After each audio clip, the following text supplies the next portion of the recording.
Bismillahirrahmanirrahim. Assalamualaikum warahmatullahi wabarakatuh dan salam sejahtera. Selamat datang ke forum ini bertajuk Literasi Bahasa dan Peran Generasi Muda. Saya, Izzat, selaku moderator pada hari ini.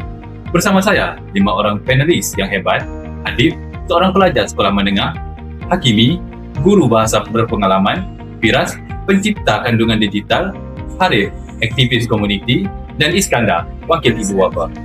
Hari ini, kita akan berbincang tentang apakah maksud literasi bahasa, mengapa ia penting, dan bagaimana generasi muda boleh memainkan peranan. Baik, soalan pertama. Adib, sebagai pelajar, apa pandangan kamu tentang literasi bahasa?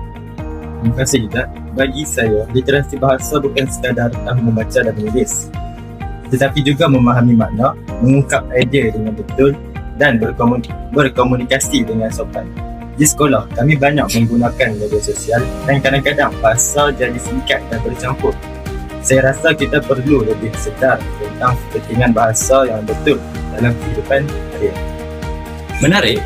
Hakimi, sebagai guru bahasa, bagaimana tahap literasi pelajar sekarang? Secara umumnya, pelajar hari ini lebih cepat mendapat maklumat tetapi kurang mendalami pemahaman. Mereka membaca banyak tetapi tidak semestinya memahami sepenuhnya apa yang mereka membacakan. Di sinilah peranan guru dan ibu bapa untuk membimbing penggunaan bahasa yang baik dan memupuk minat membaca secara kritis. Baiklah, terima kasih saudara Hakimi.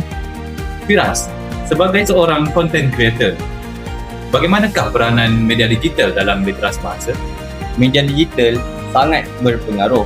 Ramai anak muda belajar bahasa melalui aplikasi TikTok, YouTube dan Instagram.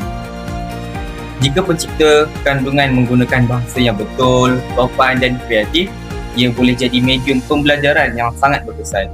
Sebaliknya, jika bahasa yang digunakan kasar atau salah, ia akan ditiru tanpa sedar. Wah, pendapat yang sangat bernas. Harif, bagaimana pula peranan komuniti? Komuniti boleh wujudkan ruang literasi. Contohnya, kelab membaca, forum belia atau program bercerita. Apabila anak muda terlibat dalam aktiviti bahasa, mereka bukan sahaja belajar, tetapi membina keyakinan diri untuk bercakap dan berfikir secara kritis. Iskandar, sebagai ibu bapa, apa peranan keluarga dalam literasi bahasa? Terima kasih Moderator. Keluarga ialah asas. Jika ibu bapa membaca di rumah, berbual dengan bahasa yang baik dan mendengar pandangan anak akan membesar dengan literasi yang kukuh. Kami juga perlu memantau penggunaan gadget dan kandungan yang ditonton oleh anak-anak. Sebagai penutup, saya minta setiap panelis memberikan satu ayat mesej yang penting. Generasi muda mesti berani bercakap dengan bahasa yang betul dan yakin menyuarakan idea. Bahasa ialah cerminan pemikiran kita. Jagalah bahasa, maka terjagalah jati diri. Gunakan media sosial sebagai alat mendidik, bukan sekadar hiburan. Literasi bermula dari komuniti yang berpeduli. Didikan bahasa bermula di rumah. Terima kasih kepada semua panelis. Semoga forum ini memberi manfaat dan menyadarkan kita tentang pentingnya literasi bahasa dalam membina generasi masa depan. Sekian, terima kasih.